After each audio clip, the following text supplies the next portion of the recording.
of Mexican Professionals, Chapter Toronto, which is this one. And you might be asking yourself, so what is that? The network is currently in 55 territorial chapters in more than 25 countries. And the mission of the Global Network of Mexican Professionals is to organize and strengthen the community of highly qualified Mexican expatriates and to promote the professional and personal development of its members. We serve as a networking platform and reference point for professionals, Mexican and their diaspora. We also help their friends, like the Mexican friends, and act as a vehicle for Mexicans abroad to contribute the social, political, and economic development of Mexico. The main goals of this global network of Mexican professionals abroad is to identify and organize qualified Mexican living abroad. It's to promote the integration of Mexico in the global knowledge economy through the creation and synergy between overseas talent and its counterpart in Mexico. Finally, to help facilitate international projects with high-end value in the areas of business development, education, and global innovation. And today, as one of the greatest events that we have for this year, I'm very pleased to introduce tonight's guest speaker, Igor Chigrin. Igor Chigrin is an export and import consultant with Win Global Partners. Igor has over 10 years of international business and trade experience, both within Canada and abroad, living and doing business in 4 different countries on 3 continents. Igor's specialty is connecting businesses beyond their local markets. He is the author of several books, guides, and infographic materials that have been downloaded and used by over 3,500 international trade professionals. His passion is coaching entrepreneurs and business executives in building and expanding international trade and sharing this expertise with aspiring business developers.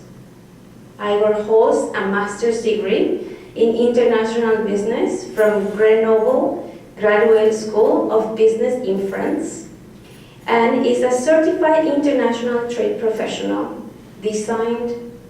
designated by the Forum for International Training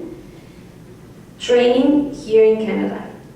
Is also recognized as a qualified service provided by the Canadian Manufacturers and Exporters, Canada's largest trade and industry association. And without further ado, it gives me great pleasure to introduce Igor Chigrin. Thank you. First of all, I want to make sure that everybody can hear me. Does this thing work? I don't know. No? Yes. Yeah? Sure? On the back? Can you hear me in the back? Yeah? Okay. Yeah, because there's another mic. Yeah, just this minor correction. Igor? I'm sorry. Igor. Igor. No, I'm sorry. That's all right. No problem. Right. Thanks everyone for coming in. It's a great pleasure to be in front of you and share my knowledge and experience of exporting and importing, and hopefully inspire you to either get into this business, or if you already started, maybe help you to inspire and maybe enter some new markets that you haven't explored yet. So today's training will be very practical, and every one of you has this workbook. You should have. If you don't have, let me know. So what we're going to do, we are going to get through some materials. We'll show you some tools. I will explain you how these tools work. And then we'll spend some time on workbook after each section. We'll spend some time working on our workbooks. My goal is that so that you walk away with practical information that is related to your specific case, your company, your idea, your product, and helping you to customize your learning experience as much as possible. Now, a couple of housekeeping items. We have a packed agenda today, so we will cover the 4 foundations for building your export-import business in the first half of our workshop. Then we'll have a break, networking break, so please take advantage of this opportunity and talk to each other and get to know each other, because maybe we have the buyers and the sellers in the room, and I've seen that before. So please take advantage of some networking opportunities that will be during the break and after the event around 9 o'clock.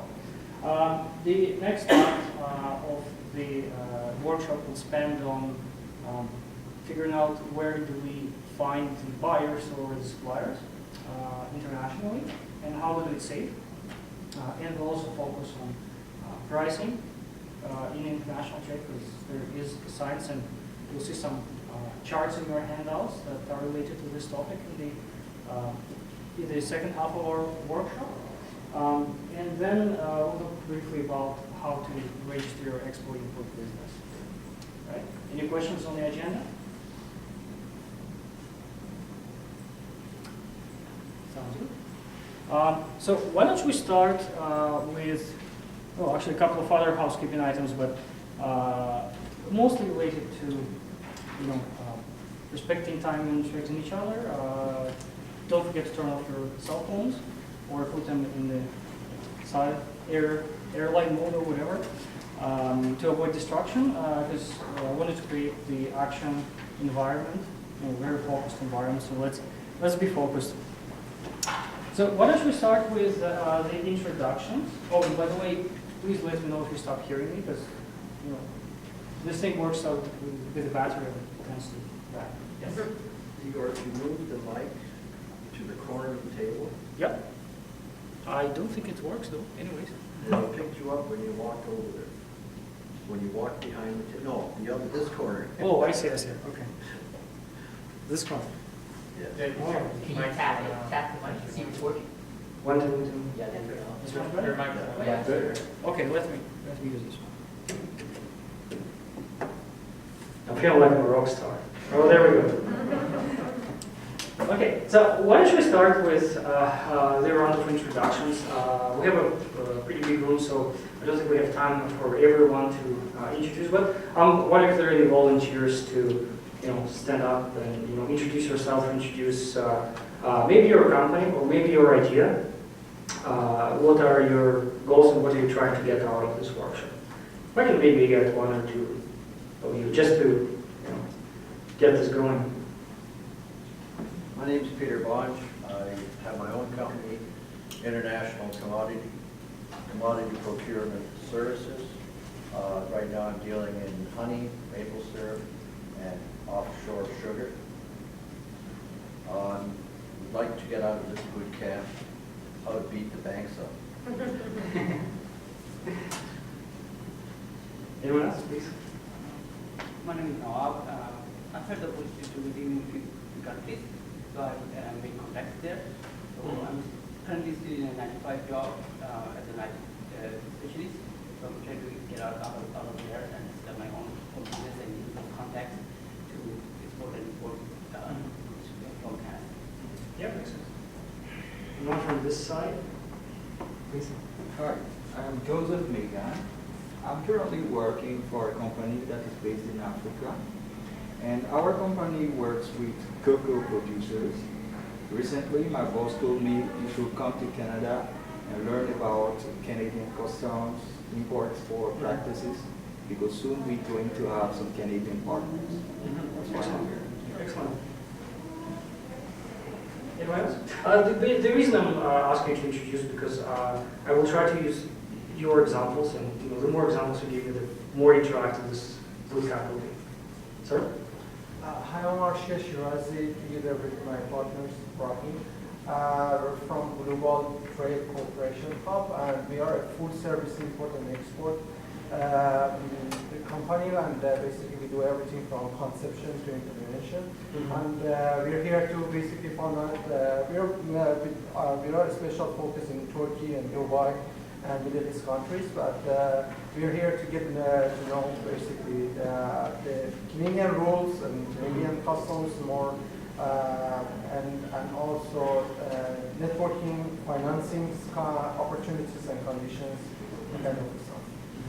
Yeah, to be honest, the financing side, unfortunately, we won't be able to squeeze into this workshop agenda, but I'll be more than happy to talk to those of you who are interested in financing side, set up some time and talk after the workshop. As it's just we cannot squeeze everything, unfortunately, 3-4 hours.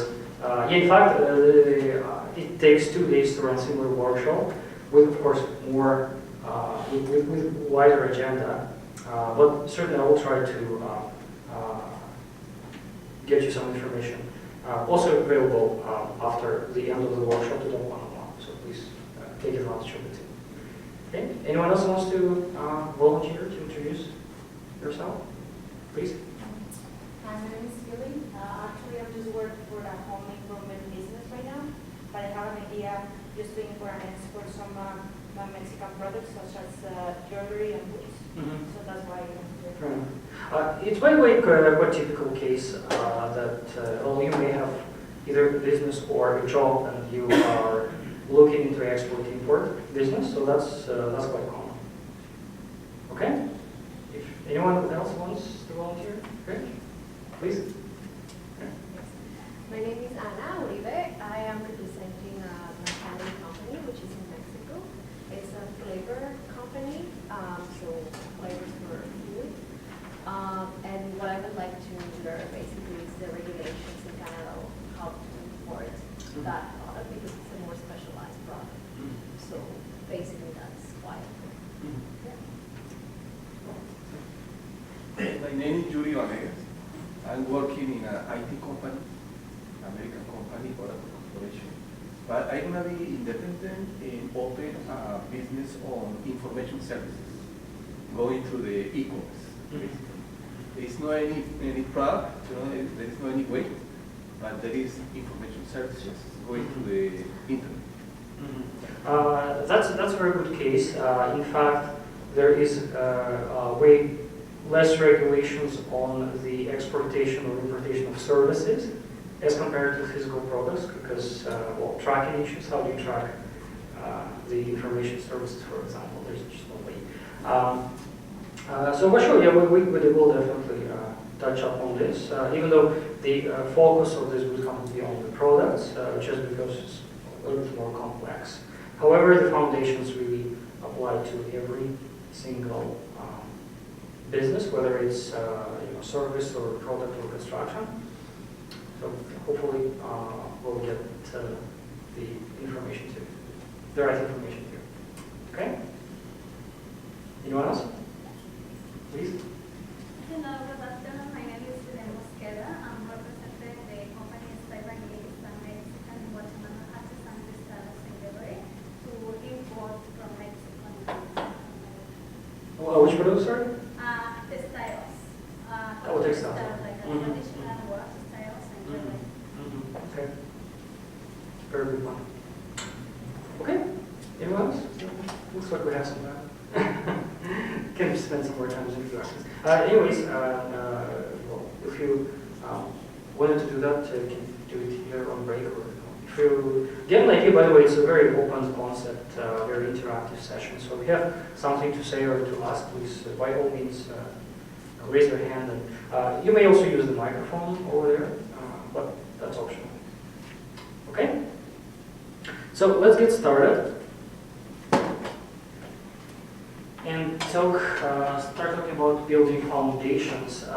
So there are 4 pillars in the foundation of international trade business. It doesn't really matter what the sequence is, but basically you need to clearly understand which product you're going to be trading with, ideally one or two products. You got to understand the markets, what are your target markets. There are apparently at least two markets: the markets where you buy the product from and the market where you sell the product to. One of them could be Canada, but not necessarily. Who knows? We'll get to that. How you select the market. The value proposition is something that's very important. It's critical, even if you are a domestic trader or you do any type of domestic business. But it's very, it is critical for international trade because when trading international, you are facing much more severe competition, if you will. And it's important to be able to stand out. And another one is profiling your ideal customer, especially because most of you represent either startups or small businesses. You have very limited marketing budget. You aren't like Coca-Cola who can advertise to everyone. So you have to understand your niche very well, and we're going to talk about it in more detail. Because you have to manage your marketing dollars wisely, and you just can't afford to market to everyone, especially on an international scale. Does it make sense? Okay. Now, I just only about 4 pillars, but in fact I have 5 bullet points here. Did anyone notice? Motivation, absolutely. So this is not like a pillar per se, but this is, well, something that you cannot really, you can't really do develop your business without motivation, especially because I heard some of you have jobs, some of you have some businesses. So you gotta be able to answer yourself the question, why would I, what motivates me to start or to develop my trading business? Why am I not, that happy doing, say, 9-to-5 job or maybe doing some, IT contract, right? So, did anyone think about that? Can anyone give examples of their motivation? Like what motivates you? Nothing? Please. Being on a salaried job, what I've discovered is that I'm making somebody else rich. Fair enough. Sure. Why, Sure. I would like it rather. Yeah, that's a good point. That's a good point. Yes? I would say because I speak several languages, I've lived in many countries too. I have a business consulting firm from 2009. I've worked in 3 different countries, and I just noticed that the projects that I'm most passionate about and I enjoy the most are when I'm dealing with 2 different countries, both sides. I'm doing, and so that has got me thinking more about why don't I get into the business of focusing in this area Right. particularly. You get to travel? Sure. Yeah, that's another good point. International business forces you to travel. I think that as a Mexican, I see that here in Toronto, but in Canada, we don't have our Mexican products, so that's why I want to start this company. Fair enough. Fair enough. Okay. So now, Kiana, I asked you to open now your workbooks, and the first question is exactly that. So what is your motivation? Let's maybe spend 2-3 minutes thinking about it and writing, putting it down. There's no right or wrong answer. It's all totally up to you. You obviously don't have to share it with everyone. But think about it. Think why would you venture into the international business versus all other options that are available, including other type of business, including working for somebody.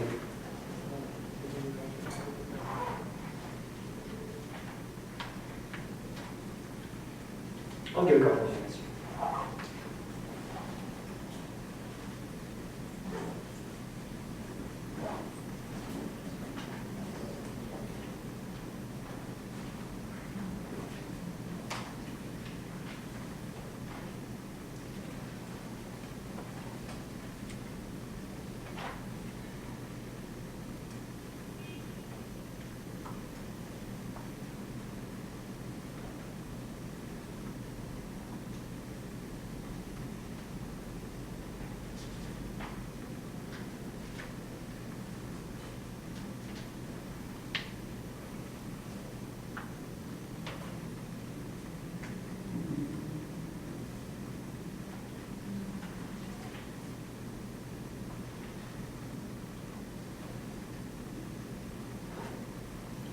Does anyone want to share their motivation? Maybe you will inspire somebody else in the audience. Yes? Well, for me, motivation is a challenge, the entrepreneurship. Is, you know, the 9-to-5 job, it's old after 5 years. And I guess the other challenge is speaking is you looking for the financial independence that if this works out. Fair enough. Fair enough. That's an example of maybe overall entrepreneurship motivation. Also try to think specifically why export a portfolio, let's say, do some kind of professional services. But that's optional. You can think about it on your own. Yeah, you don't need to answer it. Yes? So, for example, I went to an event in Alibaba last September, and Alibaba and Canada, right now, they're doing this new program and alliance, basically, where Canadian products, they will be more touchable, like more approachable for Chinese people, and they will find new ways to send it from Canada to China and new alliances, and not a free trade, but like better like preferential treatment. So for me, for example, right now, what I to bring into Canada is more to export to China and to know the logistics and all like these new opportunities, for example. Yeah, I can also give example of like the pure motivation could be, let's say, help out somebody that you know. Maybe you, that would be your example, right? You have the like cooperative of farmers. Which country was it? Abricos. Abricos. Oh, Abricos, there we go. Large coffee producers. Okay. Yeah, so that could be your motivation as well. Okay. Anybody else wants to share examples? Okay. That's right. Okay, so let's go to the pillars and look closely into them. Global value proposition. As I mentioned, the value proposition is the answer to the question, why would somebody buy your specific product internationally on another market? And there are a few